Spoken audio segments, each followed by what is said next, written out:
अब सवाल ये आता है कि मैं जिस तरह का बिजनेस कर रहा हूँ उसमें किस तरह का मार्केटिंग चलेगा। जैसे कि मार्केटिंग के अंदर होता है digital marketing, physical marketing, marketing के अंदर होता है माउथ पब्लिसिटी, रेफरल्स, मार्केटिंग के अंदर होता है प्रमोशंस, एग्जीबिशंस, ये सब तरीके जो होते हैं मार्केटिंग। कंटेंट में एक चीज मैंने देखी है कि आज इमोशनल कंटेंट बड़ा वायरल हो रहा है। क्योंकि उन्होंने इंडिया की मार्केट को समझा है, India is a emotional country. जी। इस दुनिया में सबसे गरीब भाषा अगर कोई है तो वो इंग्लिश है। इंग्लिश में मामा को क्या कहते हैं? अंकल। फूफा को, अंकल। अंकल को, अंकल। चाचा को, अंकल। राइट ना? सबके लिए एक वर्ड है। बिजनेस पैसे से या उससे बाद में बड़ा होता है, पहले माइंड से बड़ा होना चाहिए। हमारे इंडिया में जो छोटे छोटे बिजनेस है वो मार्केटिंग को इतना ज्यादा सीरियसली क्यों नहीं लेते? उसकी वजह उनको ऐसा लगता है कि प्रोडक्ट अच्छी होगी ना तो प्रोडक्ट तो बिक ही जाएगी। ऐसा नहीं है। बट उनका ये कंसर्न रहता है, वो बड़ी बड़ी फीस चार्ज करते हैं। उनको हम नापे कैसे कि भाई हमने 15,000, 20,000, 25,000 जो भी अमाउंट दिया उनको, उन्होंने हमारे लिए वर्थ है कंपनी के लिए कि नहीं है, उनका ROI कैसे निकाले? मार्केटिंग में इतना पावर है, इतना दम है कि मार्केटिंग के बेस के ऊपर आप अपने बिजनेस को स्केल कर सकते हो। सेल्स वाला बंदा एक दिन में आपसे कुछ कस्टमर से मीटिंग करेगा या कुछ क्लोजिंग करेगा या कुछ रेवेन्यू जनरेट करेगा, समझना इस चीज को। अकाउंट वाला थोड़े बहुत आपके बिल बनाएगा और आपके वहां कर चीजें मेंटेन करेगा, ठीक है। परचेज वाला परचेज करेगा, आपका ऑपरेशन वाला पूरा मैनेज करेगा। लेकिन मार्केटिंग वाला बंदा पता है आपकी रिच अनलिमिटेड कस्टमर तक पहुंचा देगा।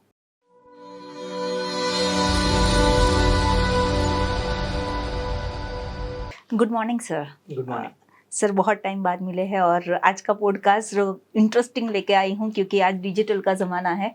तो आज थोड़ा डिजिटल को लेके बहुत सारी क्वेरीज आई है मेरे पास, तो आज इसके ऊपर हम कुछ डिस्कस करते हैं सर। सर, हमारे क्लाइंट की कुछ क्वेरी रहती है कि डिजिटल मार्केटिंग का आज ज़माना है, सोशल मीडिया का आज ज़माना है, बट कुछ क्लाइंट ऐसे होते हैं जिनके सोशल मीडिया से लेना देना ही नहीं, क्योंकि डायरेक्ट वो B2C नहीं करते, वो B2B करते हैं। तो उनके लिए क्या स्ट्रेटेजीज रहती है और सोशल मीडिया किसके लिए कहते हैं ना हेल्पफुल है नहीं है, वो थोड़ा जानना था सर। देखो, इसको डिजिटल मार्केटिंग में कहने के बजाय आप एक टॉपिक लो, मार्केटिंग, और उसको हम रिलेट करते हैं बिजनेस के साथ जी। कि सबसे पहला सवाल है कि क्या मार्केटिंग बिजनेस के लिए जरूरी है? राइट। अगर ये सवाल लगभग किसी से पूछा जाए मार्केटिंग जरूरी है तो लगभग सब कहेंगे हाँ। और ये बिल्कुल जेन्युइन चीज है कि बिना मार्केटिंग के आप अपने बिजनेस को बढ़ा नहीं कर सकते, तो मार्केटिंग जरूरी नेसेसिटी। अब सवाल ये आता है कि मैं जिस तरह का बिजनेस कर रहा हूँ उसमें किस तरह का मार्केटिंग चलेगा। जैसे कि मार्केटिंग के अंदर होता है डिजिटल मार्केटिंग, मार्केटिंग के अंदर होता है फिजिकल मार्केटिंग, मार्केटिंग के अंदर होता है माउथ पब्लिसिटी, मार्केटिंग के अंदर होता है रेफरल्स, मार्केटिंग के अंदर होता है प्रमोशंस, एग्जीबिशंस, ये सब तरीके जो होते हैं मार्केटिंग। राइट। तो बिजनेस के लिए मार्केटिंग जरूरी है, लेकिन मेरा जिस तरह का बिजनेस है उस तरीके से बिजनेस में मुझे कैसी मार्केटिंग करना जरूरी है, ये समझना बहुत जरूरी है जी। आज समझना, हर बिजनेस के अंदर डिजिटल मार्केटिंग नहीं चलेगा, हर बिजनेस के अंदर फिजिकल मार्केटिंग भी नहीं चलेगा, हर बिजनेस में माउथ पब्लिसिटी या रेफरल भी नहीं चलेगा, और हर बिजनेस के अंदर एग्जीबिशंस भी नहीं चलेंगे, राइट ना? तो मुझे सबसे पहले चेक करना है कि मेरा बिजनेस किस तरीके का है, उसके हिसाब से मुझे कौन सी मार्केटिंग पकड़नी चाहिए। अब फॉर एग्जांपल सपोज अगर आपका बिजनेस जो कंज्यूमर है, मतलब कि आपका बिजनेस हम कहते हैं B2C, जी, कि आपका प्रोडक्ट या आपसे डायरेक्टली कस्टमर कनेक्ट हो रहा है। कस्टमर कौन? कंज्यूम करने वाला। जी। जैसे कि एज एग्जांपल मैंने एक रिटेल का बिजनेस शुरू किया है, रिटेल गारमेंट की मैंने बिजनेस शुरू किया है। राइट। मेरे वहां पे कस्टमर आ रहे हैं, कपड़े खरीद रहे हैं और वो खुद यूज कर रहे हैं, इसको कहते हैं B2C, राइट ना? और एक होता है D2C, डायरेक्ट टू कस्टमर, कि मतलब मैं मैन्युफैक्चरर हूँ लेकिन बीच में जो लोग होते हैं डीलर डिस्ट्रीब्यूटर, उन लोगों को मैंने हटा दिया, मैं डायरेक्टली मेरी प्रोडक्ट को बेच रहा हूँ, जैसे कि ऑनलाइन के थ्रू बेच रहा हूँ या खुद का आउटलेट लगा के मैं बेच रहा हूँ, इसको कहते हैं D2C। अगर आप B2C या D2C में हो तो आपके लिए सबसे इफेक्टिव मार्केटिंग है वो है डिजिटल मार्केटिंग।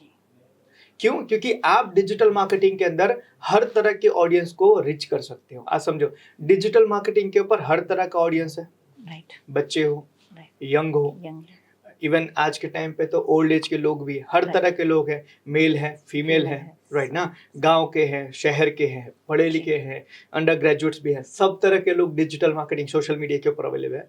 तो अगर आपका कस्टमर सब है जी। ये सभी लोग अगर आपके कस्टमर हैं तो आपके लिए डिजिटल मार्केटिंग बेस्ट तरीका है जी।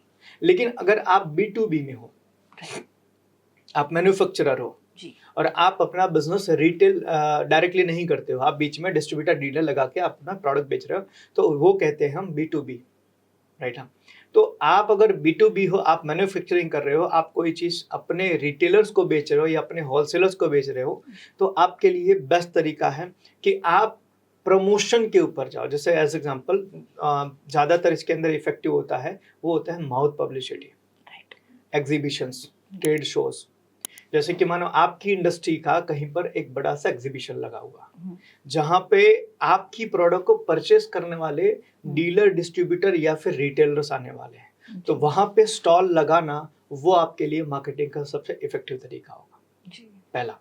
दूसरा होगा कि मानो कि आप मैन्युफैक्चरिंग कर रहे हो और आपकी प्रोडक्ट को बेचना है आपके डीलर, डिस्ट्रीब्यूटर या रिटेलर्स को, तो आपने एक कस्टमर की मीट कर दी कि आपके ऐसे रिटेलर या आपके बहुत सारे जो प्रोडक्ट परचेस करने वाले वो लोग आए आपके वहाँ, तो आपने अपने लिए एक खुद का एक एग्जीबिशन प्लान किया या फिर आपने खुद का एक कस्टमर मीट प्लान किया, वो आपके लिए मार्केटिंग का एक तरीका बेस्ट हो गया, राइट। तो सबसे ज़्यादा ज़रूरी है ये समझना कि मेरा बिजनेस जिस तरीके का है उसके हिसाब से मेरे लिए मार्केटिंग का सही तरीका क्या है। और ये ना समझ पाने के कारण लोग गलतियां करते हैं। अब जैसे कि एज एग्जांपल कोई इंसान है ना, डिजिटल मार्केटिंग के ऊपर ऐड किया जा रहा है, उसका अच्छा बिजनेस चल रहा है, उसको देखकर 4 लोगों ने और लगा दिया, 4 लोगों ने और अपनी एजेंसी हायर कर ली। अब उसका प्रोडक्ट और आपका प्रोडक्ट डिफरेंट हो सकता है ना, राइट। समझना, हम इसको ना अगर मैनेजमेंट के लैंग्वेज में कहें समझे तो मार्केटिंग करने का 3 तरीका होता है, एक ATL, एक BTL और एक TTL, राइट। ATL का मतलब होता है अबव द लाइन, BTL का मतलब था बिलो द लाइन और TTL का मतलब होता है थ्रू द लाइन, राइट। तो ATL अगर आपका पूरा बिजनेस पूरा पैन इंडिया या पूरा वर्ल्ड वाइड आपको कवर करना, मतलब पूरी दुनिया अगर आपका कस्टमर है, तो आप ATL मार्केटिंग करो, जिसमें क्या हो सकता है, रेडियोज हो सकते हैं, न्यूज़पेपर्स हो सकते हैं, एग्जीबिशंस हो सकते हैं, डिजिटल मार्केटिंग हो सकती है, प्रेस रिलीज हो सकती है, कॉन्फ्रेंसेस हो सकते हैं, या आपके जो घर में टीवी चलते हैं उसके ऊपर कॉमर्शियल एड्स हो सकते हैं। ये सब लोग, जैसे कि एज एग्जांपल हिंदुस्तान यूनिलीवर है, समझो हिंदुस्तान यूनिलीवर, उसका सब कस्टमर है, तो क्या करता है, हर तरह की मार्केटिंग करता है, क्योंकि उसकी जो प्रोडक्ट है वो सबके लिए जरूरी है, सबके लिए वो उसका कस्टमर, सब कस्टमर है, तो वो क्या करता है, उसको कहते हैं above the line, ATL, right. दूसरा मैंने बताया बिलो द लाइन।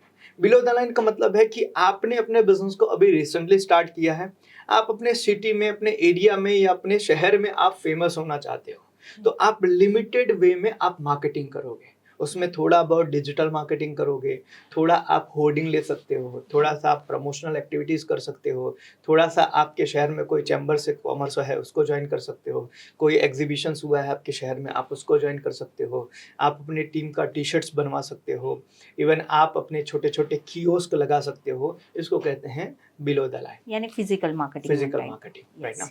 और तीसरा होता है जो है TTL, थ्रू द लाइन। इसमें दोनों चीज कवर होती है, मतलब आपको अपने शहर में भी फेमस होना है और पूरी इंडिया में भी फेमस होना है, तो आप दोनों तरीके अपनाते हो, मतलब शहर में भी होर्डिंग लेते हो और पूरी इंडिया में। जैसे एज एग्जांपल आप समझो, जब कोई कंपनी अपनी IPO लेकर आती है ना, तो IPO लाने के लिए उनको मार्केटिंग करना पड़ता है, उनको ये बताना पड़ता है कि भाई हम ये कंपनी का IPO लेकर आ रहे हैं, तो आप देखो होर्डिंग लेते हो, है ना, शहर शहर में होर्डिंग देते हैं, राइट ना। न्यूज़पेपर के अंदर वो बड़ा सा एड डालते हैं, राइट ना। इवन कई बार कॉमर्शियल एड्स भी चलाते हैं कि हम IPO लेकर आने वाले हैं, प्रेस रिलीज भी करते हैं हम IPO लेकर आने वाले हैं। तो आपको ये समझना बहुत जरूरी है कि मेरे बिजनेस का एक्चुअल में जो कंज्यूमर है वो कहाँ है, और उसके हिसाब से मुझे कैसी मार्केटिंग करने की जरूरत है, मेरे पास कौन सा तरीका होना चाहिए और कौन सा वे होना चाहिए, तब आपका मार्केटिंग सक्सेसफुल होगा। तो मार्केटिंग जरूरी है, लेकिन मार्केटिंग को समझना कि कहाँ करना है वो उससे ज्यादा जरूरी है। सर आपने एकदम सही कहा कि मार्केटिंग कैसे करना है और कहाँ करना है वो बहुत ज़रूरी है सर। सर हमारी एक बात हुई D2C एंड B2C, दोनों कॉन्सेप्ट पूरे अलग है। एक है जो ई-कॉमर्स प्लेटफॉर्म पे काम करता है, जो D2C हम बोल सकते हैं, और B2C है जो सोशल मीडिया थ्रू भी हम जा सकते हैं, डायरेक्ट ई-कॉमर्स प्लेटफॉर्म थ्रू भी जा सकते हैं, दोनों है इसमें। हम दोनों के ऊपर डीपली चर्चा करेंगे सर इसमें। एक है सर कि हमारे एक क्लाइंट है जो होलसेलर है, जो D2C हम बोल सकते हैं, डायरेक्ट कस्टमर को वो टारगेट करते हैं, रिटेलर्स उनके कस्टमर है। अब उनका ये है कि अब मुझे रिटेलर को टच करना है। एक तो हम जाते हैं वहाँ पे फिजिकल मीट के लिए, वो तो है ही सर। इसके अलावा मुझे अगर सोशल मीडिया थ्रू भी जाना है तो उसमें मैं क्या कर सकता हूँ और आगे कैसे बढ़ सकता हूँ उसको लेके मैं। मतलब आपका सवाल ये है कि आपके कोई पर्सन है, आपके कोई क्लाइंट है जी जो होलसेल का बिजनेस कर रहे हैं जी, और वो चाहते हैं कि मैं रिटेलर्स को अपना और कस्टमर बनाऊं हाँ और अपनी प्रोडक्ट उनके थ्रू और बेचूं। जी, तो मैं डिजिटल उन तक कैसे पहुंचूं? जी तो एक तो जैसे तरीका मैंने बताया कि एग्जीबिशंस, जी राइट ना, कि आज के टाइम पे क्या है, लगभग हर शहर में आपकी इंडस्ट्री को लेके जो भी प्रोडक्ट है उसकी इंडस्ट्री को लेके एग्जीबिशंस होते हैं। Right sir. और एग्जीबिशन एक ऐसी जगह है कि जहाँ पे लगभग आप किसी को इनवाइट नहीं करते हो लेकिन सब फिर भी आते हैं। Yes sir. क्यों आते हैं? क्योंकि उनको कोई नई प्रोडक्ट चाहिए होती है, राइट कोई अच्छा कस्टमर चाहिए होता है, कोई अच्छी चीज चाहिए होती है और इसीलिए वो एग्जीबिशंस में आते हैं। तो वो आपका एक सबसे बेस्ट तरीका है कि अपने वहां पर ज्यादा से ज्यादा कस्टमर को बनाने का। क्योंकि आपके वहां पर जब एग्जीबिशंस में आते हैं लोग, एग्जीबिशन में आपकी प्रोडक्ट देखते हैं, आपसे बातें करते हैं और आपकी चीजें समझ में आती है, तो कई बार वो आपको रूबरू मिलने भी आते हैं आफ्टर एग्जीबिशन, और कई बार एग्जीबिशन से ये लोग आपको ऑर्डर दे देते हैं जी। तो एग्जीबिशन एक बेस्ट तरीका है कि जहां पर आप अपने रिटेलर्स की संख्या बढ़ा सकते हो। अगर आप कोई चीज की होलसेल कर रहे हो या मैन्युफैक्चरिंग भी कर रहे हो तो जी। आज हमारे बहुत सारे क्लाइंट हैं कि जिन लोगों ने लगभग समझो ना सिर्फ एग्जीबिशन में ही या एग्जीबिशन करके ही अपना रिटेल का कस्टमर बेस बहुत बड़ा कर लिया, सिर्फ एग्जीबिशन करके। ना वो सोशल मीडिया पे हैं, ना वो कमर्शियल ऐड देते हैं, ना उन्होंने कभी होर्डिंग लगाई, ना उन्होंने कभी डिजिटल मार्केटिंग की, कुछ नहीं किया, सिर्फ एग्जीबिशंस में। तो एग्जीबिशन एक सबसे बेस्ट तरीका है कि आज आपके जो कस्टमर है, जो B2B के अंदर आपका बिजनेस आता है कि आपके रिटेलर्स को आपको अपना प्रोडक्ट बेचना है, तो एग्जीबिशन में पार्टिसिपेट करो। कई बार लोग इसको इस तरीके से भी लेते हैं, सर एग्जीबिशन में जाते हैं तो मेरा खर्चा बढ़ जाता है ना, और इस कारण से एग्जीबिशन को अवॉइड करते हैं। मैं ये बता रहा हूँ कि देखो एग्जीबिशन करना जरूरी है अगर आपको कस्टमर बढ़ाना है तो। हाँ, आप कितने करो वो डिसाइड करता है आपके बजट के ऊपर। राइट, समझ रहे हो? कई बार क्या होता है, एग्जीबिशन भी 2 या 3 तरीके के होते हैं। एक एग्जीबिशन होता है जो लोकल होता है, जो आपके शहर में होता है, राइट ना। एक एग्जीबिशन होता है जो आपके स्टेट लेवल पे होता है, आपके राज्य का होता है, और एक एग्जीबिशन होता है जो पूरे इंडिया का होता है। तो आप अपने बजट के हिसाब से प्लान करो, आप 3 में से कौन सा एग्जीबिशन में पार्टिसिपेट कर सकते हो। जैसे मानो हम ज्वेलरी के अंदर बहुत सारे लोगों का काम करते हैं, बहुत सारे हमारे क्लाइंट हैं, तो ज्वेलरी में अगर कोई बंदा ऐसा है जो मैन्युफैक्चरिंग कर रहा है और वो अपनी प्रोडक्ट को प्रेजेंट करना चाहता है, तो एक सूरत लेवल के ऊपर एक एग्जीबिशंस होते हैं, राइट ना। एक होते हैं जो गुजरात लेवल पे होते हैं और एक होते हैं जो सबसे बड़ा मुंबई के अंदर या बेंगलोर के अंदर होता है। तो कुछ ऐसे क्लाइंट हैं जिन लोगों ने सिर्फ एग्जीबिशंस के अंदर अपना स्टॉल लगा के रिटेलर्स की संख्या भी बढ़ाई, ब्रांड भी बनाई, और आज उनका बिजनेस बहुत अच्छा चल रहा है जी। सो आप अगर मैन्युफैक्चरिंग हो तो आपके लिए सबसे बेस्ट तरीका एग्जीबिशंस है। राइट। तो उनका मेन वही रहेगा कि फिजिकल मार्केटिंग, एक्सपो और एग्जीबिशन पे मेन फोकस करें। Right sir, okay sir. दूसरा ये है कि हम एडवर्टाइजमेंट तो बहुत करते हैं, कुछ क्लाइंट है मेरे रिटेल्स के, वो हर रोज सोशल मीडिया पे कुछ ना कुछ एडवर्टाइजमेंट करते हैं, कुछ ना कुछ करते हैं, 3 सालों से 4 सालों से लगातार करते जा रहे हैं, बट कहीं ना कहीं मैंने देखा हुआ है कि वो लोग कंटेंट पे वर्कआउट नहीं करते हैं कि जो मेन होता है कंटेंट। आज जितनी भी एडवर्टाइजमेंट है, आज हम दिल से कुछ कुछ एडवर्टाइजमेंट याद रखते हैं, कनेक्ट करते हैं ड्यू टू कंटेंट उनके। तो मैं कई बार उनको बोलती हूँ कि कंटेंट का बड़ा महत्व है, आप उसके ऊपर भी वर्कआउट कीजिए। इवन 1-2 क्लाइंट की अभी भी स्टिल क्वेरी है कि हम इतनी एडवर्टाइजमेंट कर रहे हैं फिर भी कस्टमर का फ्लो नहीं आ रहा है, तो इसका रीजन और भी कुछ हो सकता है या फिर कंटेंट ही है सर? देखो, अगर थोड़ा सा हम बैक में जाए ना, तो कुछ ऐसा है कि समय के अनुसार हर चीज बदल जाती है। जी। समझना एक चीज को, जैसे कपड़े हम आज से नहीं कई सालों से पहन रहे हैं, राइट ना, राइट। मतलब कई सालों से हम कपड़े पहन रहे हैं, लेकिन समझना कपड़े पहनने का तरीका पहले जो था आज वो नहीं है। कपड़ा तो है, हाँ। समझना, पहले भी कपड़े पहनते थे, आज भी पहनते हैं, हैं। लेकिन पहले जिस तरीके के पहनते थे आज वैसा नहीं पहन रहे हैं। ऐसा क्यों? परिवर्तन आया, चेंजेस आए। तो इसी तरीके के लोगों का टेस्ट, लोगों का अट्रैक्ट करने का जो कहते हैं ना एक तरीका, वो पूरा बदल गया है। आज अगर मैं कितनी बार सेशन के अंदर मैंने बोला हुआ है, मार्केटिंग में अब ये तरीका नहीं चलता है कि 10% ऑफ, राइट, समझना, by one get one free, right ना, अप टू 70% डिस्काउंट। अब ये तरीका नहीं चलता। क्यों? क्योंकि कस्टमर को भी अब ये चीज अवेयर हो गई है कि ये एक बेवकूफ बनाने का तरीका है। ये कस्टमर को बुलाने का तरीका है। 70% बोल रहे हैं लेकिन ऐसा कुछ है नहीं। बाय वन गेट वन बोल रहे हैं, इसका मतलब ये है 2 का पैसा वो 1 में ले लेंगे, समझना। तो अब कस्टमर को इन चीजों के बारे में पता है, इसलिए अब कस्टमर ना ऐसे एड्स पर ध्यान नहीं देता जी, उसका अटेंशन वो ऐड नहीं ले पाता है। और याद रखना, जब तक कस्टमर का अटेंशन अगर आपका ऐड नहीं लेगा ना, तो कस्टमर आपकी प्रोडक्ट को परचेस करने के लिए, बाय करने के लिए इंस्टेंट या कहीं ना कहीं वो तैयार नहीं होगा जी, वो डिसीजन नहीं लेगा। तो उस तरीके में या उस सिचुएशन के अंदर सबसे ज्यादा जरूरी है कंटेंट, कि आपकी एडवर्टीजमेंट के टाइम पे आप लिख क्या रहे हो, वो बहुत मैटर करता है। तो अगर आप ऐसा नॉर्मली लिख दे रहे हो कि 70% अप टू ऑफ है, या फिर बिलिंग डिस्काउंट है, या फिर ये है वो है, अपने नॉर्मल जो चलता है 10% 20%, तो अब ये तरीका नहीं काम करेगा। आपको बनाना पड़ेगा कंटेंट, और कंटेंट में क्या बनाना पड़ेगा, थोड़ा सा कंफ्यूजन हो जी, थोड़ा सा फनी हो जी, और थोड़ा सा क्रियोसिटी वाला हो जी। समझ, 3 चीज ध्यान रखना, थोड़ा फनी हो, थोड़ा सा क्रिएटिविटी मतलब क्रियोसिटी वाला हो, ठीक है, और थोड़ा सा कंफ्यूजिंग हो। जैसे एज एग्जांपल, मैं कई बार इन चीज़ों के बारे में बताया, मैं राजकोट के अंदर मैं ऐसे ही गया था, एक हमारी ऑफिस है, तो मैं गया था एक क्लाइंट के वहाँ पर, हम विजिट करके आ रहे थे, तो मैंने रास्ते में एड्स देखी कुछ, उस एड्स में लिखा था अब आपके फूफा जी नाराज नहीं होंगे। मैं सोचने लगा यार, अब आपके फूफा जी नाराज नहीं होंगे, क्यों ऐसा लिखा हुआ है, इसका मतलब क्या है? 3 चीज हुई, पहला अट्रैक्शन हुआ, अटेंशन गया, ठीक है, दूसरा सोचने पे मजबूर हुआ, यार फूफा जी नाराज नहीं होंगे, ठीक है, तीसरा यार ये कौन सी कंपनी है, क्यूरियोसिटी हुई, राइट, तो मुझे उसके बारे में और जानने की इच्छा हुई, तो मैंने उसकी और ऐड देखी कि भाई अब आपके वहां पर पार्किंग की असुविधा नहीं होगी, आपके बारातियों के लिए पार्किंग की असुविधा नहीं होगी। फिर थोड़ा सा और कंटेंट समझ में आया, धीरे धीरे जब कंटेंट को पढ़ा तब पता चला ये एक्चुअल में एक पार्टी प्लॉट वाला पर्सन है, जो अपनी शादियों के लिए, आपकी शादियों के लिए जगह देता है, पार्टी प्लॉट देता है।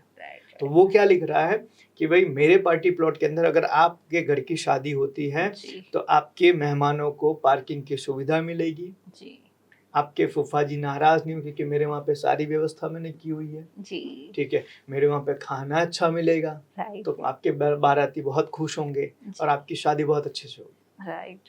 तो इस तरीके का कंटेंट आज बहुत मैटर करता है।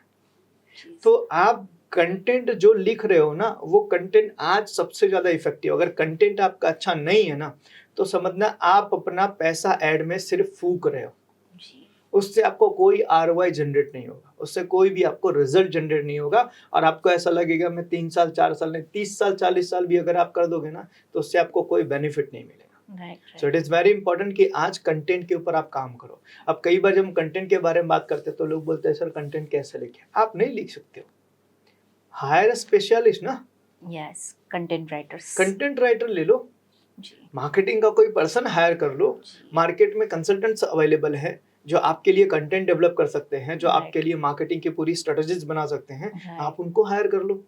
देखो मेरे कहने का मतलब ये है कि आप अपना पैसा वैसे भी फूक रहे हो, राइट ना, जिसका रिजल्ट कुछ नहीं आने वाला है। बेटर यही है ना कि थोड़ा सा और पैसा ऐड करके उसको सही तरीके से ऑर्गेनाइज वे में करो, तो आप जितना मार्केटिंग में पैसा डालोगे उससे ज्यादा आप रिकवर कर लोगे। जी जी जी, राइट। तो आज के टाइम पे कंटेंट जो है वो सबसे ज्यादा इफेक्टिव है, सबसे ज्यादा जरूरी है, क्योंकि यही आज कस्टमर का ध्यान आकर्षित कर रहे हैं। अगर आपका कस्टमर आपकी एड पे ध्यान नहीं देगा तो जाहिर सी बात है आपकी एड के बारे में कोई इंटरेस्ट लेगा और कोई भी आपकी प्रोडक्ट के बारे में कभी कोई एक्शन नहीं लेगा। राइट तो कंटेंट इज मोस्ट इम्पोर्टेंट। जी सर, एकदम सही कहा। अभी सूरत, अहमदाबाद, पूरे गुजरात में लगभग एक मसाला कंपनी है, हाथी मसाला। उन्होंने बहुत मार्केटिंग की, भरा ही गया ने, वो गोरिल्ला मार्केटिंग टाइप उन्होंने किया था। और उनकी मार्केटिंग इतनी फेमस हुई कि जो सोशल मीडिया पेजेस होते हैं, सूरत के सोशल मीडिया पेजेस थे, उन्होंने भी उसमें कि ये किसकी एडवर्टाइजमेंट है, देखते हैं। रेडियो पे भी बहुत क्यूरियोसिटी इसकी बनी। उन्होंने इस तरह से बहुत मार्केटिंग किया अपना खुद का। बहुत जरूरी है ना। देखो अब पहले का तरीका और आज के तरीका, देखो एक सिंपल सी चीज है, पहले कस्टमर के पास इतना नॉलेज नहीं था, कस्टमर इतना ध्यान नहीं देते थे। कस्टमर ने देखा 10% ऑफ मिल रहा है, चले गए। आज का कस्टमर क्या है, यंगस्टर है, ठीक है, सोशल मीडिया वाला है, तो उसके पास ऑप्शंस बहुत सारे अवेलेबल है। तो इसीलिए आज वो जल्दी से आपके ट्रैप में नहीं फंसेगा। राइट। आप कुछ भी डाल दोगे और सोचोगे कि मेरे वहाँ पे कस्टमर आ जाए, नॉट पॉसिबल। आज आपको स्मार्टली इन लोगों को, उनकी चीजों को समझना पड़ेगा, वो क्या चाहते हैं, उनका इंटरेस्ट किस में है, और अगर उसके अकॉर्डिंग आप अपना कंटेंट बनाते हो, मार्केटिंग के ऐड बनाते हो, तो ही आपको रिस्पांस मिलेगा, अदरवाइज नहीं मिलेगा। तो सर कंटेंट्स मैटर करता है, और ये बात तो मेरी यूज। सर कंटेंट में एक चीज मैंने देखी है कि आज इमोशनल कंटेंट बड़ा वायरल हो गया है। जैसे कि जितनी भी कंपनीज आई जिन्होंने स्टार्टिंग से, या फिर वो बीच में डाउन भी हुई, बट जब उनका फॉल से अप हुआ ना, तो उन्होंने वो एक इमोशनल टच दिया। जैसे मैगी का एक था कि पहले वो सिर्फ 2 मिनट मैगी और वो सारी चीजें चलती थी, फिर उनका डाउनफॉल आया, फिर से वो अप गई, तो उन्होंने मेरी मैगी से लॉन्च किया एक इमोशनल टच। इवन हम डेयरी मिल्क को भी देखते हैं, तो उन्होंने जब फेस्टिवल मार्केट में एंटर किया कि इंडिया एक फेस्टिवल का सीजन्स है वहाँ पे, तो उन्होंने ये मार्केट में एंटर किया, तो उन्होंने फेस्टिवल पे कुछ मीठा हो जाए की चीज़ पे बहुत फोकस किया। तो हम क्लाइंट को भी ऐसा बोलते हैं कि आप भी ऐसी कोई पंच लाइन या आपकी टैगलाइन ही ऐसी है, उनको आप प्रमोट करो, ताकि वो एडवर्टाइजमेंट पे और भी कहते हैं ना भार दे सके और कस्टमर कनेक्ट कर पाए, क्योंकि उनका जो मेन कंटेंट रहता है जो नॉर्मल रहता है। तो क्या ऐसा टैगलाइन ज्यादा इम्पैक्ट करती है? बिल्कुल। देखो क्या है, आज समझो ये बड़ी बड़ी जो कंपनियां है ना, वो ये सारी चीजें क्यों कर रही है, आप देखोगे इन्हीं की एड अगर इंडिया के बाहर चलती है वो डिफरेंट होती है। क्यों? क्योंकि उन्होंने इंडिया की मार्केट को समझा है। India is a emotional country, ठीक है, हमारे वहाँ पे बहुत इमोशन है, ठीक है, हर त्योहार का एक अलग इमोशन है, राइट। समझो हर फैमिली मेंबर के साथ एक अलग इमोशन है। किसी एक सोशल मीडिया पे मैं कोई वीडियो देख रहा था, तो वहां पर बताया, बोले पता है इस दुनिया में सबसे गरीब भाषा अगर कोई है तो वो इंग्लिश है। तो कैसे? तो बोला अच्छा एक बात मुझे बताओ, इंग्लिश में मामा को क्या कहते हैं? अंकल।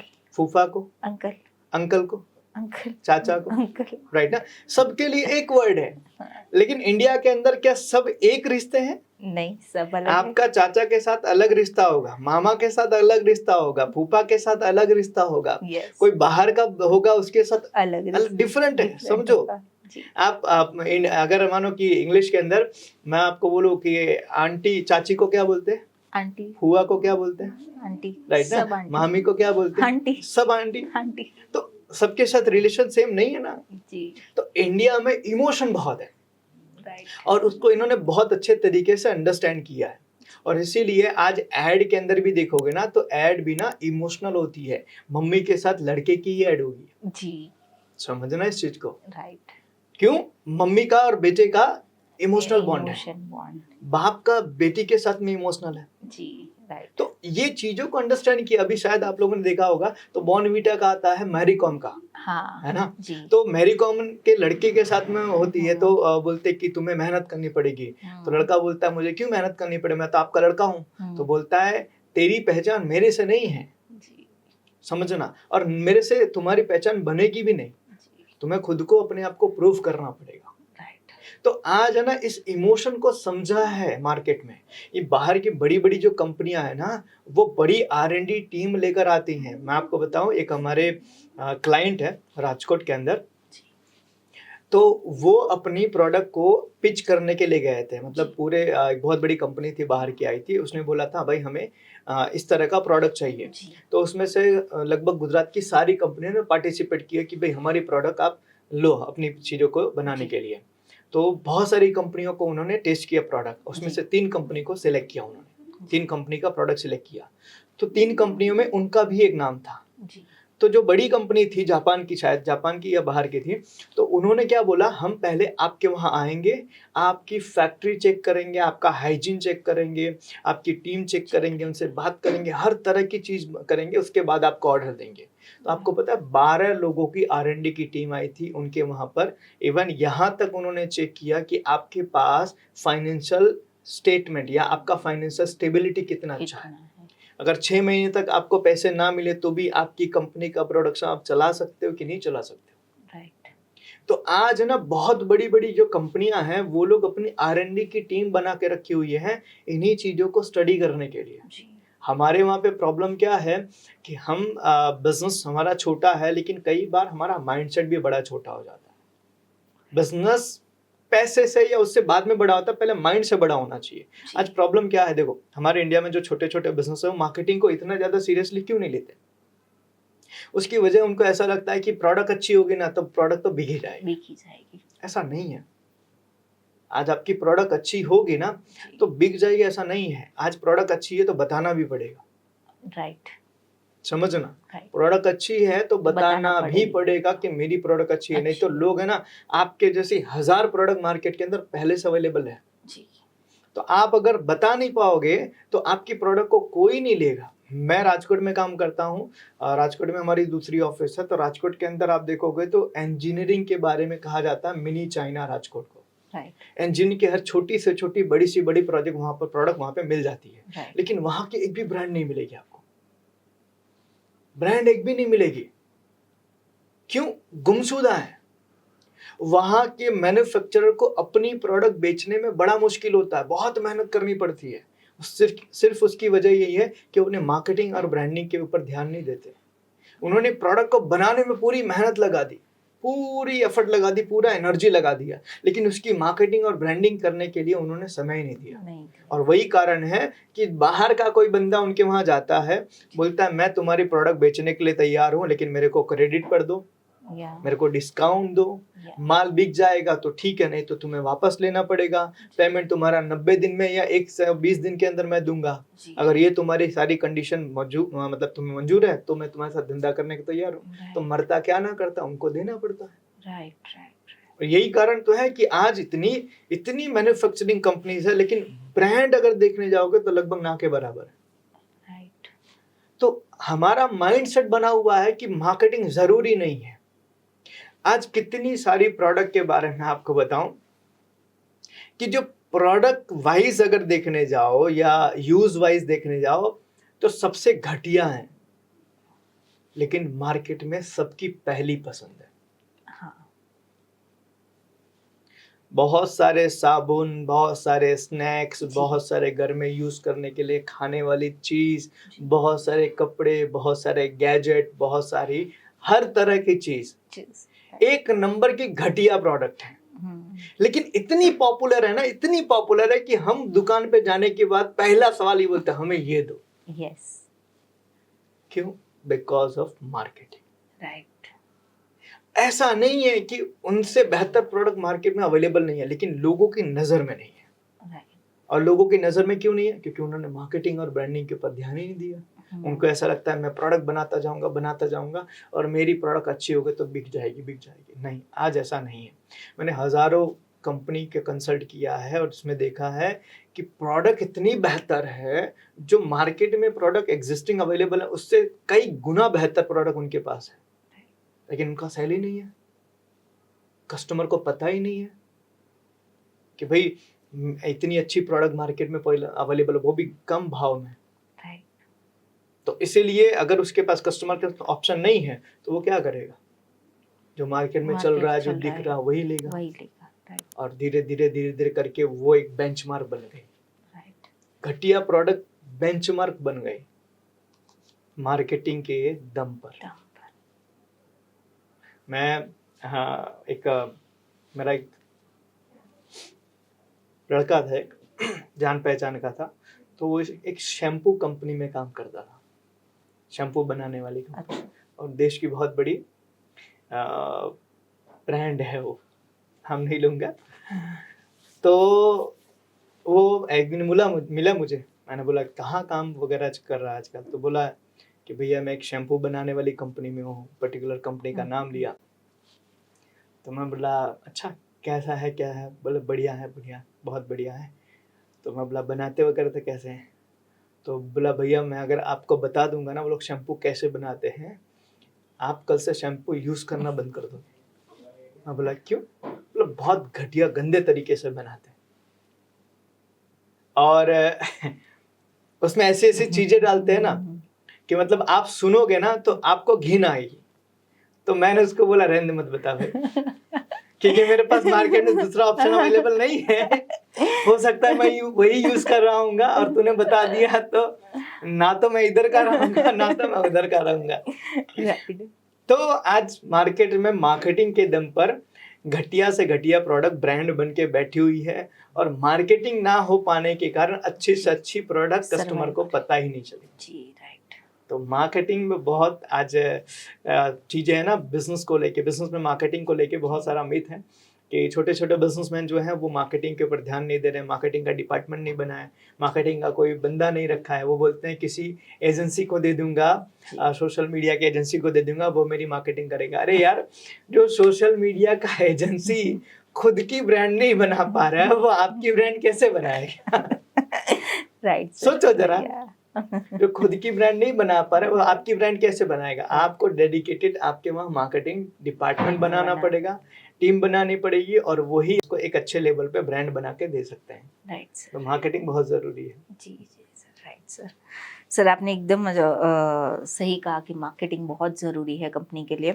और सर जैसे आपने कहा कि अब स्टार्टिंग लेवल पे जो होता है बिजनेस, वो लोग तो आउटसोर्स ही करते हैं क्योंकि वहाँ पे 5-6 लोगों की टीम होती है, स्टार्टिंग होता है, तो इतना बड़ा इन्वेस्टमेंट वो डिजिटल मार्केटिंग के लिए नहीं कर सकते।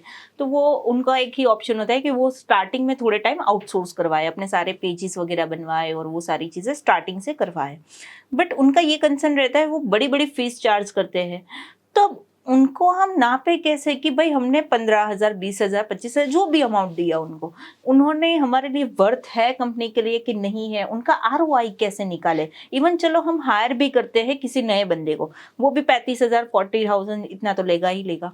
तो उनका ROI भी कैसे निकाले कि ये काम कर रहा है, नहीं कर रहा है, मेरी कंपनी के लिए बेनिफिट में जा रहा है, नहीं जा रहा है, कुछ समझ में नहीं आ रहा है उनको। देखो, आउटसोर्स करने के लिए मानो कि अगर आप जा रहे हो जी, आपके पास पैसे कम है जी, या आप किसी पर्सन को हायर कर रहे हो जी, और पैसे कम है, तो इनिशियल पर खुद करो ना, थोड़ा सा, राइट, थोड़ा आप खुद करो।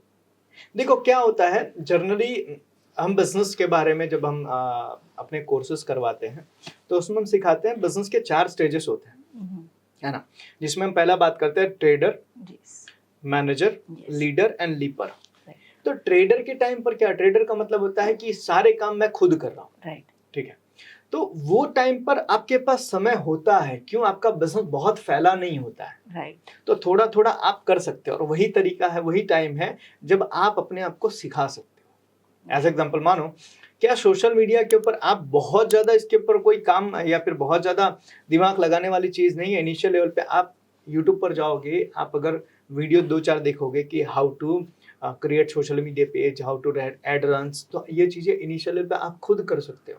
तो आपके पास खुद के पैसे नहीं है, उतने पैसे नहीं है कि भाई टीम हायर कर सको या किसी एजेंसी को हायर कर सको, तो आप अपना से स्टार्ट करो, राइट, पहला। दूसरा कि अगर आप किसी एजेंसी को दे रहे हो और एजेंसी वाला जो है वो बंदा बोल रहा है कि भाई मैं आपको इतना चार्ज करूंगा, तो ऑब्वियसली वो अपना बिजनेस लेकर बैठा है, तो वो अपना चार्ज तो करेगा ही, ठीक है, और आप उसको शायद इतना पेमेंट देने के लिए अभी फिलहाल काबिल नहीं हो। तो आपको मार्केट में ऐसे लोग मिलेंगे जो कम पैसे के अंदर आपके वहां पर जुड़ सकते हैं। आप इन हाउस बनाओ ना, आप 25,000 रुपये 25,000 महीने का आप दोगे अपने सोशल मीडिया ऐड के लिए, आप वही बंदा 15-20 हजार रुपए के अंदर आपके वहाँ पे एक सोशल मीडिया वाला बंदा हायर कर सकते हो। वो आपको एजेंसी से 10 गुना ज्यादा बेनिफिट करके देगा। तो मैं रेकमेंड करूंगा कि आप किसी एजेंसी को हायर करो, उससे बेटर है अपनी टीम इन हाउस बनाओ। मार्केटिंग की। Right. आपकी 4 लोगों का स्टाफ है ना, तो 4 में से एक बंदा कोई बढ़ा रहे हो ना, तो माचो मार्केटिंग कर दो। राइट। बाकी 4 लोग जितना काम कर रहे हैं ना, उसका पूरा का पूरा फायदा आपको ये 5वां बंदा दिला सकता है। मार्केटिंग में इतना पावर है, इतना दम है कि मार्केटिंग के बेस के ऊपर आप अपने बिजनेस को स्केल कर सकते हो। सेल्स वाला बंदा एक दिन में आपसे कुछ कस्टमर से मीटिंग करेगा, या कुछ क्लोजिंग करेगा, या कुछ रेवेन्यू जनरेट करेगा। समझना इस चीज को। अकाउंट वाला थोड़े बहुत आपके बिल बनाएगा और आपके वहां कर चीजें मेंटेन करेगा, ठीक है। परचेज वाला परचेज करेगा, आपका ऑपरेशन वाला पूरा मैनेज करेगा। लेकिन मार्केटिंग वाला बंदा पता है आपकी रिच अनलिमिटेड कस्टमर तक पहुंचा देगा। समझना, मार्केटिंग वाला बंदा अगर एक आपके वहां पर होता है तो वह आपकी प्रोडक्ट को आने वाले 1 महीने में चाहे तो पूरा आपका शहर आपकी प्रोडक्ट के बारे में जानता हो जाएगा। आप 1 साल उस बंदे को अपने वहां टिका लेते हो, तो 1 साल में तो आप कितना बिजनेस जनरेट कर सकते हो। मार्केटिंग के जरिए उसकी कोई लिमिटेशन नहीं है, उसका कोई कैलकुलेशन नहीं है। दिक्कत पता है क्या है, जो छोटे बिजनेसमैन है ना, उनको इस बात का एहसास ही नहीं है कि मार्केटिंग वाला बंदा मेरे बिजनेस के लिए कितना ज्यादा रिजल्ट प्रोड्यूस कर सकता है। एहसास ही नहीं उनको। उनको ऐसा लगता है सेल्स वाला बंदा सब कर रहा है, उनको ऐसा लगता है प्रोडक्शन वाला सब कर लेगा, उनको ऐसा लगता है परचेज वाला सब करेगा। अरे इन सब लोग प्रोडक्ट बना रहे हैं, बेच रहे हैं, लेकिन कस्टमर तक जो पहुंचने वाला बंदा है ना, वो है आपका मार्केटिंग वाला बंदा। और वो बंदा एक ऐड लगा के आपके कितने कस्टमर तक आपकी प्रोडक्ट पहुंचा सकता है, यू नेवर नो। राइट। आज आप समझो, आज से 10 साल पहले आप चले जाओ, तो कोई नई प्रोडक्ट के बारे में जानने का हमारे पास जो तरीका था ना, वो सिर्फ 2 था। पहला एक टीवी और दूसरा न्यूज़पेपर, है ना। कोई नई प्रोडक्ट आई तो ये 2 ही जगह से पता चलता था। राइट। आज आपको पता है ये 2 जगह पर नई प्रोडक्ट आती नहीं है। हाँ, खत्म हो गई। क्यों? सब सोशल मीडिया पे आ गए। आज एक नई प्रोडक्ट, समझो कोई नई प्रोडक्ट के बारे में आपको ट्रस्ट करने के लिए टीवी पर हजारों बार देखना पड़ता था। एक नई प्रोडक्ट को आपके दिमाग में फिट बिठाने के लिए टीवी के ऊपर हजारों बार एडवर्टाइजमेंट चलाई जाती थी। तो कॉस्टिंग बहुत ज्यादा था, बहुत ज्यादा उसकी कॉस्टिंग जाती थी, और बहुत ज्यादा उस प्रोडक्ट की कहते हैं ना पीछे टाइम भी जाता था। लेकिन आज सोशल मीडिया पे आपको पता है आपकी प्रोडक्ट ब्रांड है या नहीं है, डायरेक्टली बेच सकते हो। आज लॉन्च किया, आज से सेल्स चालू। पावर ऑफ सोशल मीडिया, वो भी कम पैसे में, कम समय में, ज्यादा लोगों तक। This is power of marketing. और वो बंदे की उसके बैक एंड में देखने आओ, एक मार्केटिंग वाला बैठा है। yes. तो मार्केटिंग वाले की पहले ना इस बिजनेसमैनों को कदर करनी पड़ेगी। ये जितनी कदर बाकी सारे डिपार्टमेंट के लोगों का करते हैं ना, उतनी कदर अपने मार्केटिंग वाले बंदे का नहीं करते, उतनी वैल्यू नहीं देते हैं। क्योंकि सेल्स वाला तुरंत के तुरंत बिजनेस दे रहा है, तुरंत पैसे ला रहा है, और मार्केटिंग वाला तुरंत पैसे नहीं, थोड़ा सा बनाता है, थोड़ा बेस बनाता है। लेकिन उसके बाद उसका जो काम होता है ना, एक्चुअल गेम तो तभी शुरू होता है। तो छोटे बिजनेसमैन को समझना पड़ेगा मार्केटिंग वाले बंदे की अहमियत। समझ, एज एग्जांपल मैं आपको बताऊं, अगर किसी इंसान से पूछो हमारे शरीर में सबसे इम्पोर्टेंट पार्ट कौन सा है, मैं आपसे पूछता हूँ पूरे शरीर में हमारे सबसे इम्पोर्टेंट पार्ट, मुझे 3 गिनाओ, पहला second, first second third. Heart, brain और ब्लड। ठीक है, ये 3 चीज आपने बताया। बिना रीढ़ की हड्डी के चलेगा नहीं। हम रीढ़ की हड्डी की बात ही नहीं करते, जिसके ऊपर ये सब टिका हुआ है। तुम्हारा हार्ट अच्छा चल रहा है, ब्रेन भी अच्छा चल रहा है, ब्लड भी है, रीढ़ की हड्डी निकाल दो, हम में से ज्यादातर लोगों को हमारे रीढ़ की हड्डी की वैल्यू ही नहीं है। मार्केटिंग वही है। सेल्स वाला तभी बेच पाएगा जब मार्केटिंग वाला मार्केट करेगा। अकाउंटिंग वाला तभी पैसे बना पाएगा जब मार्केटिंग वाला मार्केट करेगा। समझना, प्रोडक्शन वाला तभी प्रोडक्ट बना पाएगा जब मार्केटिंग वाला।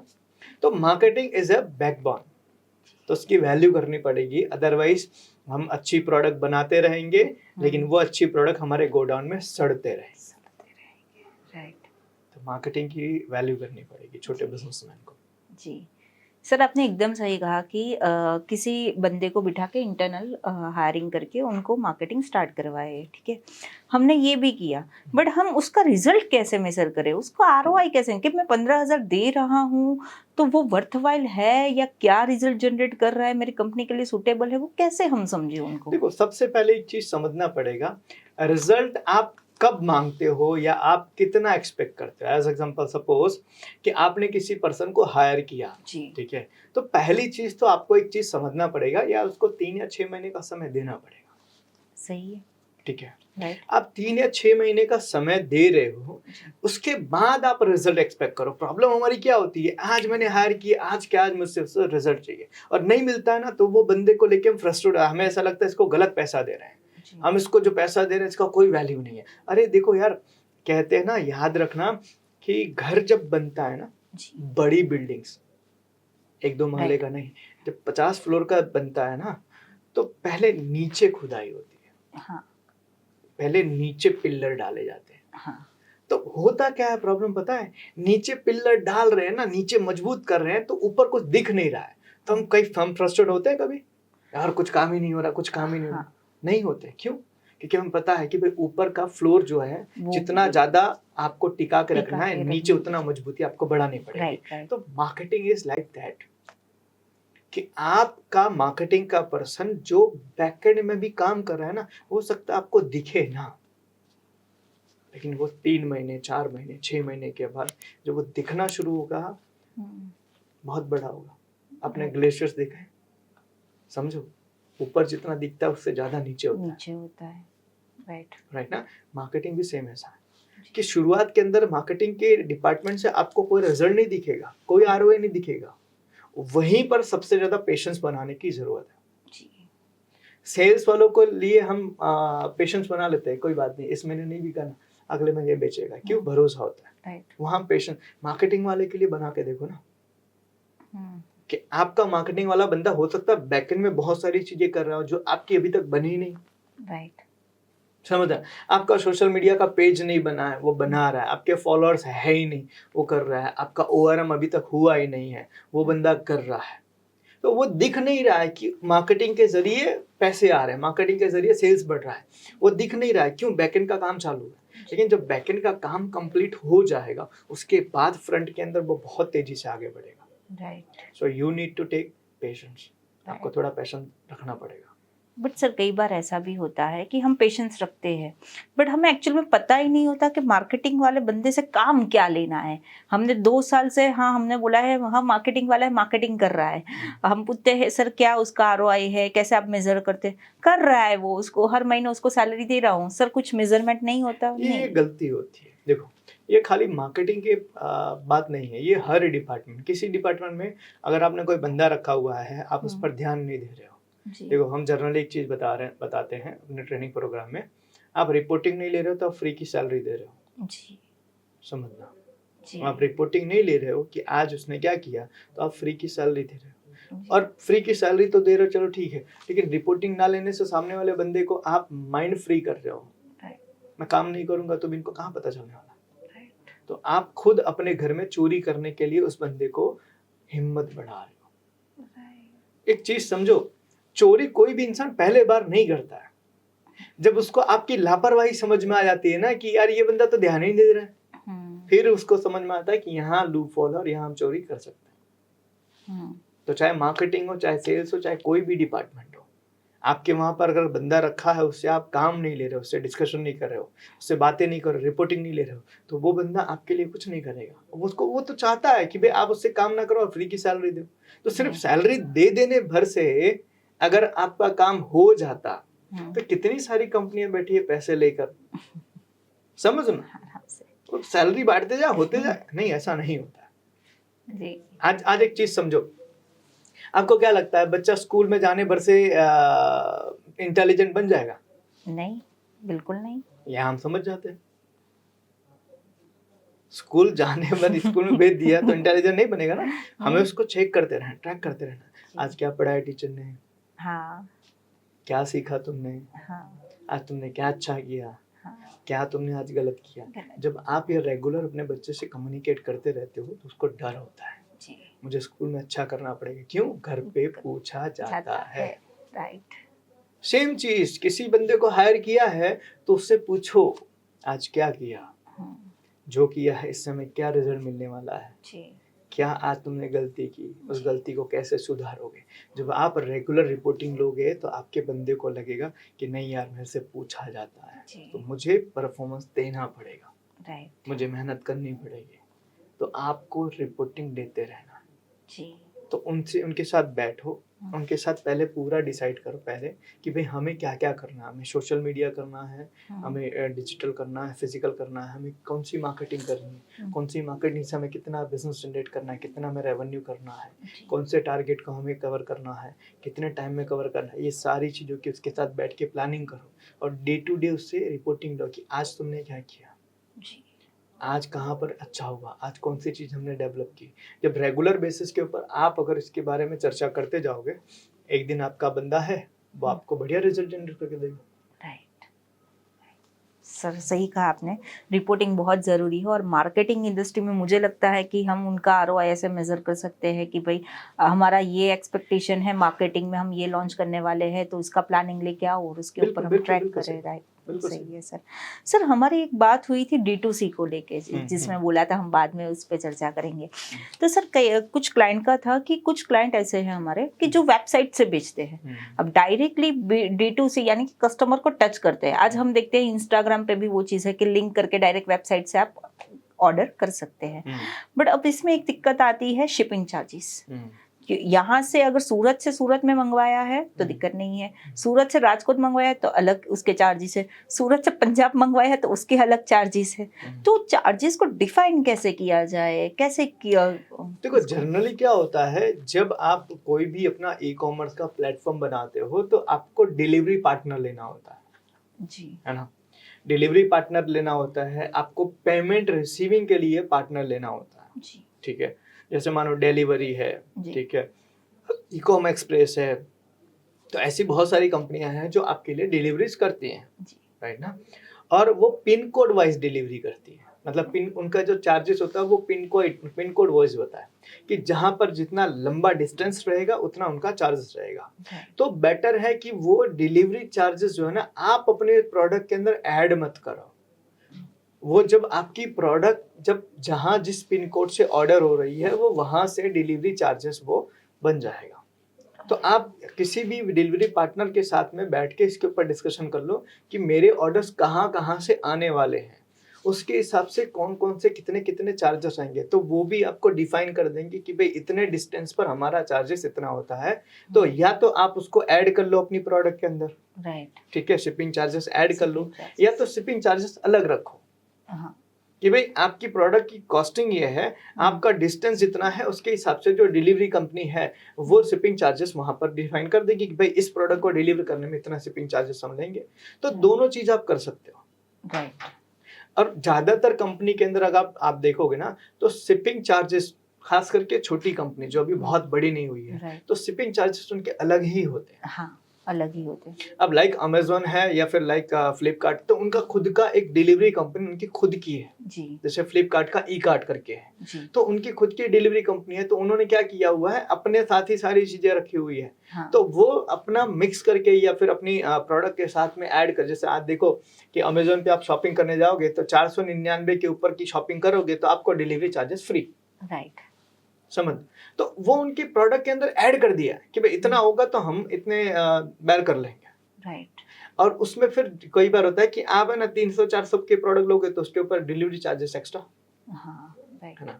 तो वो आप डिलीवरी कंपनी के साथ बैठ के ये पूरा का पूरा समझ सकते हो कि कितने पिन कोड के ऊपर क्या चार्जेस लगते हैं। डिलीवरी कंपनी आपको बता देंगे, उसके हिसाब से आप जब प्रोडक्ट अपनी बेच रहे हो उस प्रोडक्ट के ऊपर आप अपने डिलीवरी के मार्जिन या डिलीवरी के जो चार्जेस हैं आप स्पेसिफाई कर सकते हो। यस यस, यानी कि एक टाइप करके पूरा कंप्लीट। देखो आज है ना, जैसे आपने बताया D2C जी, तो D2C जैसे कंपनियां है ना, तो इसी तरीके से B2C भी है या B2B भी है। हाँ। तो ये जो डिलीवरी है, डिलीवरी करने वाली कंपनियां हैं, ये B2B है, मतलब बिजनेस को ही सर्विस देती है, उनके कस्टमर बिजनेसमैन है जी, समझना। तो आज बहुत सारी ऐसे जिनके बारे में हमें नहीं पता है, राइट, जिनके बारे में हमें नहीं पता है, लेकिन इनका बिजनेस बहुत बड़ा है, आज बहुत सारी ऐसी सॉफ्टवेयर कंपनियां हैं जो पर्टिकुलर इंडस्ट्री के सॉफ्टवेयर प्रोवाइड करती हैं, बहुत बड़ी कंपनी है। मैं रिसेंटली किसी कंपनी के बारे में मैं सुन रहा था, रेस्टोरेंट की एक कंपनी है जी, समझना, तो वो रेस्टोरेंट की कंपनी जो है ना, उनके साथ सॉफ्टवेयर बनाती है, 10,000 करोड़ की कंपनी है। राइट, हम नहीं जानते उनके बारे में, वो लाइमलाइट में नहीं है, लेकिन उनका बिजनेस बहुत बड़ा है। राइट, समझ, तो बहुत सारी ऐसी कंपनियां हैं कि जो बैकएंड में बहुत बड़ी है, बहुत अच्छा काम कर रही हैं। आपको ढूंढना पड़ेगा जी, आपको ढूंढना पड़ेगा। मैंने जैसे बताया कि ये 2-3 कंपनियां हैं तो बहुत लाइमलाइट में है, ऐसी बहुत सारी और भी कंपनियां हैं जो डिलीवरी के लिए बहुत अच्छा काम कर रही हैं। आप उनके साथ बैठ के अपने शिपिंग चार्जेस डिफाइन कर सकते हो। राइट, जी सर। सर दूसरा एक ये क्वेश्चन था कि हमारे क्लाइंट है, कुछ क्लाइंट है, तो उनकी जो शॉप्स है ना बहुत सिंपल है, एकदम सिंपल। उन वो सारी चीज़ें करते हैं, डिस्काउंट्स, ऑफर्स, मार्केटिंग, सीआरएम सब कुछ करते हैं। बट वो जो मार्केट में बैठे हैं ना, कंपटीशन मार्केट में एक तो बैठे हुए हैं वो, कि उनकी जो शॉप है उसके पूरे नियरेस्ट एरिया में ऐसी 10 शॉप है। दूसरी चीज़ कि उनकी जो प्रोडक्ट्स है वो भी यूनिक है, बट प्रॉब्लम ये है कि उनकी जो शॉप है ना, जो बाहर से देखने के आप जाएंगे तो बहुत ऐसे कैजुअल नॉर्मल दिखेगी सर। तो क्या वो इम्पैक्ट करता है कस्टमर फ्लो में या नहीं करता है सर? देखो, अगर रिटेल का बिजनेस है, जी, ठीक है, और खास करके आप मार्केट में बैठे हो, जी, तो आपका शॉप जो है ना, आपका इंटीरियर, आपका डिस्प्ले, आपका Right. डेकोरेशन मैटर करता है। क्यों? क्योंकि जब कस्टमर जा रहा है किसी बाजार के अंदर, तो वो ट्राई करेगा कि मैं अच्छी जगह से लूं, हाँ, राइट ना। अब अच्छी जगह इन टर्म्स ऑफ कि भाई दिखना अच्छा चाहिए, बाहर से आउटलेट अच्छा होना चाहिए, उसका Right. डिस्प्ले बढ़िया होना चाहिए, डेकोरेशन अच्छा होना चाहिए, इंटीरियर अच्छा होना चाहिए, स्टाफ अच्छे होने चाहिए, हम्म, एटमॉस्फेयर बढ़िया होना चाहिए, डिसिप्लिन होना चाहिए, प्रोडक्ट की डिस्प्ले अच्छा होना, ये चीज़ों के बारे में वो देखेगा राइट, और फिर वो डिसाइड करे मुझे यहाँ से लेना है, क्योंकि उसके पास ऑप्शन है। राइट, लेकिन अगर आप किसी ऐसी जगह बैठे हो जहाँ पर आप अकेले ही हो, तो राइट, ऐसी सिचुएशन के अंदर आपके लिए मार्केटिंग बेस्ट तरीका, क्योंकि मार्केटिंग करके एक बार कस्टमर को आपने बुलाया ना, तो आप उसके पास दूसरा ऑप्शन ही नहीं है, तो वो आपके वहां से लेकर जाएगा। हाँ, खास ध्यान रखना है, अगर आपकी प्रोडक्ट, आपकी सर्विस, आपकी चीजें अच्छी है तो वो रिपीट आएगा। हाँ, तो रिपीट के लिए आपकी प्रोडक्ट, आपकी सर्विस, आपकी चीजों को बेटर बनाना पड़ेगा। तो अगर आप मार्केट में बैठे हो तो आप अपनी डिस्प्ले, अपना इंटीरियर, अपना स्टाफ, अपना एटमॉस्फेयर, उसको आप बढ़िया बनाओ, जी, क्योंकि कस्टमर के पास जरा भी अगर किसी चीजों को लेके वो अनकंफर्टेबल होता है तो वो प्लान करेगा कोई बात नहीं, मैं आता हूँ बाद में, ऐसा बोल के वो चला जाएगा बाजू की दुकान में। राइट, तो आपको अपने कस्टमर का ध्यान रखने के लिए इनिशियल लेवल पे अगर आप मार्केट में बैठे हो तो आपको अपने इंटीरियर, अपनी इन चीज़ों पर ध्यान रखना बहुत ज़रूरी है, बहुत मैटर करता है। आज जैसे कि एज एग्जाम्पल मान लो कि डीमार्ट जो है, तो डीमार्ट जनरली सिटी के बाहर ही ओपन होता है, राइट ना। तो डीमार्ट में एक इंसान प्लान करके जाता है कि मुझे डीमार्ट से ही लेना है, राइट, समझ रहा कि मुझे डीमार्ट से ही लेना है, और वो प्लान करके जाता है पूरा माइंड से कि वहाँ और कोई ऑप्शन अवेलेबल नहीं है, तो मुझे जो भी लेना है, जो भी मिलेगा डीमार्ट से मिलेगा। लेकिन आप किसी मॉल में चले जाओ जहाँ पर जींस की 5 कंपनियां हैं, राइट, शर्ट की 5 कंपनियां हैं, जूतों की 10 कंपनियां हैं, ऑर्नामेंट्स की 8 कंपनियां हैं। अगर ऐसे मॉल्स के अंदर आप जाते हो तो एक जगह आप थोड़ा सा अनकंफर्टेबल हुए तो दूसरी दुकान में देख लेते हैं, राइट, एक जगह आपको कुछ समझ में नहीं आया उस दुकान में देख लेते हैं। तो ऐसी सिचुएशन के अंदर मॉल में जो बंदा बैठा है ना, उसको और ज्यादा अपनी चीजों के बारे में ध्यान रखना पड़ता है कि मेरे वहाँ जो कस्टमर आ रहा है उस कस्टमर को अच्छी चीजें फील हो, ताकि मेरे वहाँ से वो बिलिंग करवाए। So it is very important कि मार्केट में बैठे हो तो आप अपनी दुकान को बढ़िया परफेक्ट बना के रखो, क्योंकि आपके वहाँ पे कस्टमर कई बार मार्केटिंग से नहीं रैंडम भी आते हैं। राइट, बाजार में बैठे हो, मेन बाजार में, तो Right. मेन बाजार में कई बार कस्टमर घूमते घूमते भी आपके वहां पहुंच गया है, और वो घूमते घूमते आपके वहां पहुंचा, और अगर आपकी चीजें अच्छी नहीं है तो नेक्स्ट टाइम तो कभी नहीं आएगा। यस, और वही प्लस पॉइंट है, घूमते घूमते पहुंच गया और आपकी चीजें अच्छी हैं तो हर बार आएगा। हाँ, राइट, तो मार्केट में बैठे हो तो आपको अपनी चीजों को बेटर बना के रखना पड़ेगा। जी। वैसे भी सर आज तड़क भड़क का जमाना है सर। बिल्कुल, आज देखो धड़क भड़क का जमाना है, ये तो है ही। सबसे ज्यादा इंपॉर्टेंट पता है क्या ऑप्शन है लोगों के पास? जी, आज कस्टमर कंप्रोमाइज क्यों करे? जी, क्योंकि मार्केट में आप जो चीज बेच रहे हो वैसे और 50 लोग हैं, तो मुझे पैसे देने ही है, तो मैं अच्छी जगह क्यों ना जाऊं? सही है, राइट, समझ, तो काम चलाओ करके आप अपने कस्टमर को आप अट्रैक्ट नहीं कर सकते हो। जी, आज एज एग्जांपल समझो कि आज अगर मुझे पैसे खर्चा करने हैं तो मैं चिल्ला चालू या छोटी मोटी या फिर ऐसी दुकान में क्यों जाऊं जहां पर मेरी रिस्पेक्ट नहीं, मेरी वैल्यूज नहीं है। क्यों ना मैं अच्छी जगह जाऊं। तो लोगों के पास ऑप्शन है, इसीलिए आज आपके मार्केट के अंदर आपके बिजनेस को करना आपके लिए टफ हो रहा है क्योंकि ऑप्शन है। और ये होना भी बहुत जरूरी था। ऐसे होने से फायदा भी बहुत हुआ है कि लोगों ने अपनी चीजों को बहुत सुधारा है। पहले ना आप देखोगे आज से 5 साल या 10 साल पहले तो दुकान पे आप जाओगे तो दुकानदार बोलता है लेना है तो ले, ले तो निकल। समझना ऐसे बोलता था। कंपटीशन बढ़ा, ये बोलना बंद हो गया। राइट ना, कस्टमर के साथ में वो बंदा आज रिस्पेक्ट से बात कर रहा है, बिकॉज ऑफ कंपटीशन। राइट, बहुत ज़रूरी है सर इसके लिए भी। सर ये एक भी क्वेश्चन था हमारा कि जैसे कि आज फ्रॉड का ज़माना है, साइबर फ्रॉड बहुत होते हैं, तो हमारे कुछ कस्टमर है उनकी खुद की वेबसाइट्स भी है, इंस्टा पे भी वो लोग चीज़ें बेचते हैं, बहुत सारी चीज़ों पे बेचते हैं। अब ये है कि उनके थ्रू जाए तो लोग फॉर्म फिलअप तक काम करते हैं, सारी चीज़ें करते हैं, बट जब पेमेंट की बारी आती है ना तो कहीं ना कहीं वो लड़खड़ाते हैं क्योंकि उनके साथ साइबर फ्रॉड हो चुके होते हैं। तो वो पेमेंट के लिए लड़खड़ाते हैं, वहाँ पे उनकी बिजनेस डाउन चली जाती है। और कोई बड़ी ब्रांड के साथ टैब करके करे जो मार्केट में ऑलरेडी है, लोग ट्रस्टेबल है, तो उनमें उनका प्रॉफिट मार्जिन बैठता नहीं है और ना ही वो अपनी ब्रांड को प्रमोट करने देते हैं क्योंकि ऑलरेडी वो ब्रांडेड है, तो हमें उनके टर्म्स कंडीशंस पे चलना होता है। तो ये सिनेरियो में हम कैसे कर सकते हैं सर? टेस्टिमोनियल समझो इस चीज को। आज फ्रॉड का जमाना है, बहुत साइबर क्राइम्स हो रहा है, बहुत साइबर फ्रॉड हो रहा है। ठीक है, मेरे साथ भी इवन हुआ, शायद आप लोग के साथ भी हुआ ही। आज के टाइम पे सबसे ज्यादा कंपनी को, अगर मैं मेरी प्रोडक्ट बेच रहा हूँ तो मैं जिसको मेरी प्रोडक्ट बेच रहा हूँ मैं ट्राई करूँ उससे फीडबैक लूँ। वीडियो फॉर्म के अंदर मैं फीडबैक लूँ। देखो, जितने ज्यादा कस्टमर आपके बारे में अच्छा बोलेंगे ना उतना ज्यादा लोगों को भरोसा होगा। क्यों, मैं आपको बताता हूँ।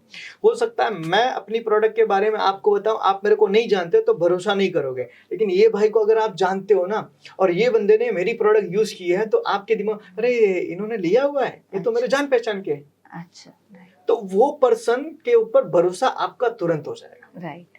तो टेस्टिमोनियल आज के टाइम पे सबसे बड़ा ब्रह्मास्त्र कह सकते हो जी, क्योंकि आपकी प्रोडक्ट के बारे में कोई थर्ड पर्सन अगर बोल रहा है, अच्छा फीडबैक दे रहा है, तो कस्टमर को कहीं ना कहीं, देखो दुनिया बड़ी छोटी है, कहते बहुत बड़ी है, दुनिया बड़ी छोटी है, घूम फिर के ना हम सब कहीं ना कहीं टकरा जाते हैं। तो हो सकता है कि आप किसी पर्सन को ऐसे जानते हो जिसने मेरी प्रोडक्ट यूज किया हो, और मैं अगर हर कस्टमर का फीडबैक लेकर अपने वीडियोस बना रहा हूँ या अपने टेस्टिमोनियल्स में दे रहा हूँ, तो कई बार हो सकता है आप मेरे को नहीं जानते लेकिन उनको जान के आपको लगेगा उन्होंने लिया है तो कोई बात नहीं, ट्रस्ट मुझे है, मैं ले सकते हूँ। सो ट्रस्ट का गेन करने का सबसे बेहतरीन तरीका टेस्टिमोनियल। तो आप अपने कस्टमर से फीडबैक लो, टेस्टिमोनियल्स लो, वीडियोस बनाओ, और आप अपने सोशल मीडिया के जरिए या आप जहां पर भी अपनी प्रोडक्ट बेच रहे हो उन सभी लोगों को आप यहाँ पर फीचर कर सकते हो कि इन लोगों ने हमारे प्रोडक्ट यूज की है। आज मैं आपको बताऊं, सूरत की एक बहुत बड़ी हॉस्पिटल है, शायद गुजरात की सबसे बड़ी हॉस्पिटल है। तो मैं वहां पर ऐसे गया था, मेरी मम्मी एडमिट थी, तो मेरी मम्मी जिस बेड पे थी तो सामने एक और बेड के ऊपर एक पेशेंट थे। तो वो पेशेंट किसी अलग शहर से आया था, आई थिंक पुणे से आए थे ट्रीटमेंट करवाने के लिए। तो उनका ट्रीटमेंट बहुत अच्छा हो गया, ठीक है, तो उनको डिस्चार्ज कर रहे थे। तो उस हॉस्पिटल की मार्केटिंग की टीम आई, और मार्केटिंग की टीम है, उन्होंने बोला हम आपका फीडबैक रिकॉर्ड करना चाहते हैं। उन्होंने बढ़िया सेटअप बेटअप लगाया, बढ़िया सा कैमरा वैमरा लगाया, और उन्होंने बोला कि आपको हमारे हॉस्पिटल में आके कैसा लगा, पहले आप जब आए थे तब क्या प्रॉब्लम थी, और उसके बाद यहाँ पर आने के बाद आपके साथ क्या क्या चीजें हुई, और अब आपकी सिचुएशन क्या आप मुझे बताइए और हम रिकॉर्ड करेंगे। तो मैंने बोला यार, इतनी बड़ी हॉस्पिटल, गुजरात की सबसे बड़ी हॉस्पिटल, अगर वो भी इन चीजों पर ध्यान दे रही है कि कस्टमर का फीडबैक हमें लेना है, तो यार छोटी मोटी कंपनी को नहीं लेना चाहिए, समझ रहे हैं इस चीज को। और ये बहुत बड़ा हथियार है। तो आज के टाइम पे साइबर फ्रॉड से बचने के लिए, या साइबर फ्रॉड जिनके साथ हुआ है उनको अपना कस्टमर बनाने के लिए टेस्टिमोनियल बेस्ट ऑप्शन है जी। हर कस्टमर के बारे में, और समझना, कस्टमर ने कोई चीज अच्छी यूज की है ना तो उसको अच्छा बोलने में प्रॉब्लम नहीं है। Right sir. दिक्कत क्या है, आप मांगते नहीं। हमें ऐसा लगता है मेरे को क्या जरूरत है, मेरी प्रोडक्ट अच्छी है तो, अरे आपकी प्रोडक्ट अच्छी है लेकिन जिसको बेच रहे हैं ना उसके साथ ऑलरेडी 10 लोगों ने फ्रॉड किया है, राइट, तो आप पर भरोसा कैसे करेगा वो? राइट, तो भरोसा करने के लिए आपको इन चीज़ों पर काम करना पड़ेगा। आप टेस्टिमोनियल लेकर आओ, आप टेस्टिमोनियल के थ्रू आउट अपनी प्रोडक्ट की मार्केटिंग करो, आपकी प्रोडक्ट बहुत अच्छी तरीके से बिकेगी, लोगों का भरोसा भी आप जीत पाओगे। Right, right sir. तो इस तरीके से आप प्लान कर सकते हो। जी जी सर। ओके सर, बहुत अच्छा लगा आपके साथ बात करके सर। बहुत सारी चीज़ों का हमें नॉलेज मिला, D2C, ATL, BTL के ऊपर भी हमने बहुत सारी बातें की सर। एंड बहुत अच्छा सेशन रहा। कुछ चीज़ें अभी और भी बाकी है, नेक्स्ट सेशंस की हम छोड़ते हैं सर। बिल्कुल बिल्कुल बिल्कुल, मिलते हैं नेक्स्ट सेशन में। जी सर।